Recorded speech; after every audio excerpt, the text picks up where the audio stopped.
What's up les champions du monde? Je suis l'homme masqué, français, donc champion du monde. Vous regardez Spotted, émission française, donc championne du monde. Bienvenue dans ce putain de 19e épisode. Et aujourd'hui, on va s'attaquer à un film avec plein de robots géants. Mais ils sont pas français, donc ils sont pas champions du monde.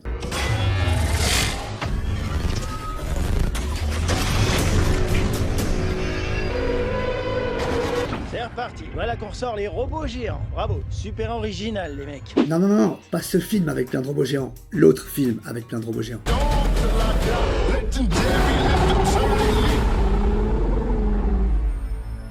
Voilà, là c'est mieux, je sais qu'on peut les confondre, mais bon. Par contre, c'est comme la Belgique, ils sont pas champions du monde. Ta gueule! Ok, promis, je vais arrêter avec ça. Allez, générique. Deux champions du monde.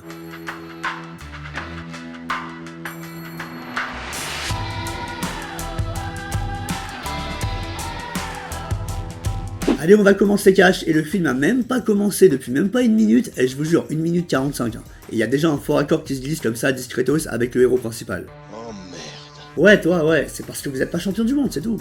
Ça fait 10 ans qu'on a gagné la guerre. Et colmaté la brèche.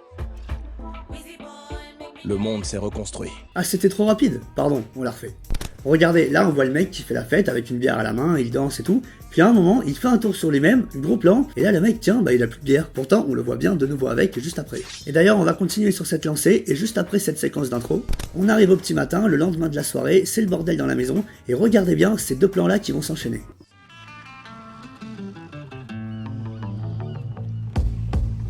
Et squatté. Là, on pourrait penser qu'ils ont été filmés dans leur continuité. Genre, ça a été filmé en même temps, en multicam, avec le caméraman dans l'eau, et une grue ou un drone au-dessus pour compléter. Mais pas du tout. Ou en tout cas, les deux plans viennent pas de la même prise.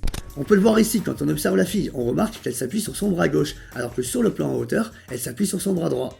Et maintenant, on va continuer avec un truc un peu spécial que je spotte pas souvent. On appelle ça des easter eggs, vous savez, ces petites références, ces clins d'œil cachés par les réals à travers leurs films, comme celui-là par exemple. Regardez là, quand Jake arrive dans la pièce et qu'il commence à regarder un peu autour de lui, il va commencer à voir tout plein de journaux accrochés au mur. Et sur celui-ci, bien en évidence, on peut lire Harder, Better, Faster, Stronger. Quoi? Ça vous rappelle rien? Ça a l'air grave. C'est grave, non? Non, c'est pas grave, c'est juste un des refrains les plus connus au monde.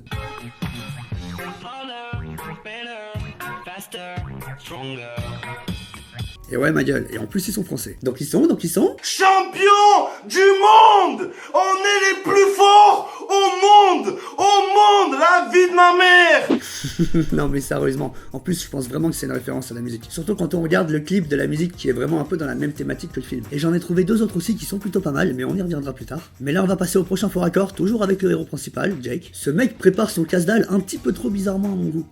Ici, regardez, le gars va se servir de la chantilly et vous allez voir qu'il va pas arrêter de changer de main. D'abord là, il la tient de la main droite, ensuite on a un contre-champ, puis quand on vient sur lui, il la tient de la main gauche, puis de nouveau un contre-champ, et quand on retourne sur lui, de nouveau de la main droite. Alors je sais pas vous, mais moi quand je me sers, j'évite de changer de main toutes les 2 secondes, c'est pas très pratique. Tu te fous de moi? Ah non, je t'assure, y a personne qui fait ça. D'ailleurs, tant qu'on y est, il y a un dernier truc qui me chiffonne. Là, le gars s'en va, on peut voir qu'il tient le bol de glace d'une main et sa bière de l'autre. Ensuite, son pote se barre, lui il mange une cuillerée de glace. Mais du coup, comment c'est possible? Il avait les deux mains prises, on vient de le voir. Surtout que cette main-là qui tient la cuillère, c'est la main droite. C'est la main qui tenait le bol de glace, justement. Du coup, le mec, il fait comment, là? Tu m'expliques? Il met le bol comme ça en équilibre. Ensuite, il essaie de prendre une cuillère, comme ça, pour la manger. Et putain, c'est pas très optimisé. Ceci dit, en termes d'optimisation, il y en a une, elle a fait pire encore. Je vous présente Madame Chao, soi-disant une femme extrêmement intelligente. Le système que j'ai conçu traite les commandes par un cœur à données quantiques. Waouh, et malgré ça, elle sait toujours pas tenir un iPad dans le bon sens. Ah si, je vous assure. Regardez, ici, quand elle tient l'iPad, on peut voir le logo de sa boîte sur le haut de l'appareil. On peut comparer avec d'autres plans où on voit la même tablette, il y a toujours le logo sur le haut. Donc ça a l'air d'être ça le bon sens. Sauf que le temps d'un gros plan sur elle, et quand on revient sur le plan large, il y a plus de logo. Et là, les amis, j'ai ma petite théorie. En fait, je pense que c'est le même iPad, mais bien sûr, les deux plans sont pas issus de la même prise. Et si on regarde bien, à aucun moment on peut voir ce qui est écrit sur l'écran de la tablette. Tout simplement parce qu'en fait, elle est même pas allumée, je suis sûr. Et du coup, forcément, quand on la lui a redonnée pour une nouvelle prise, elle a dû la prendre dans le mauvais sens, mais comme elle était éteinte, elle a pas pu s'en rendre compte. Comment avez-vous fait pour me cacher ça? Ah, t'énerve pas sur moi, ma jolie, c'est pas de ma faute s'il y a aucun des mecs sur le plateau avec toi qui l'a remarqué. Non les gars, allez, on se moque pas, on a dit c'est pas gentil. On passe à la suite et je vous parlais de références cachées tout à l'heure. Et pour celui-là, d'abord, je pense pas que ce soit une intention du réal, pour le coup je pense que ça tient plus de l'improvisation de la part du comédien.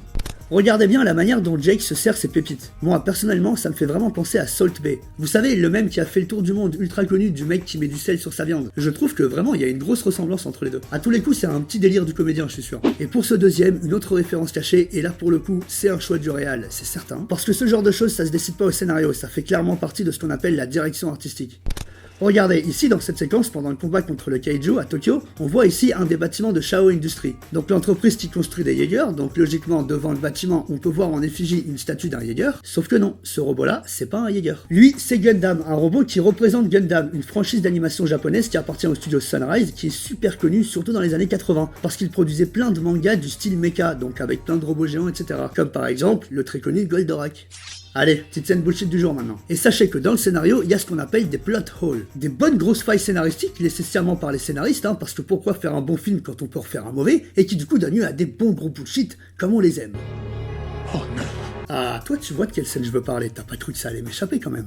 Un des points importants de l'histoire, c'est ce scientifique justement qui bosse sur des propulseurs de Jaeger pour pouvoir atteindre des zones qui sont trop éloignées des zones de lancement et pouvoir les rejoindre en un temps record et se défendre plus facilement. Et ils vont d'ailleurs s'en servir pour que les héros dans leur Jaeger atteignent Tokyo plus rapidement afin de sauver le monde, sinon c'était la merde. Et à un moment, pendant la bataille à Tokyo, tous les Jaegers sont mis KO, le gros Kaiju se dirige tranquillement vers le mont Fuji, le Jaeger Gypsy Avenger a besoin d'assistance, sinon c'est trop la merde, le Kaiju va exploser, ça va être la fin du monde, oulala merde. Et là, soudainement, quand tout espoir semblait perdu...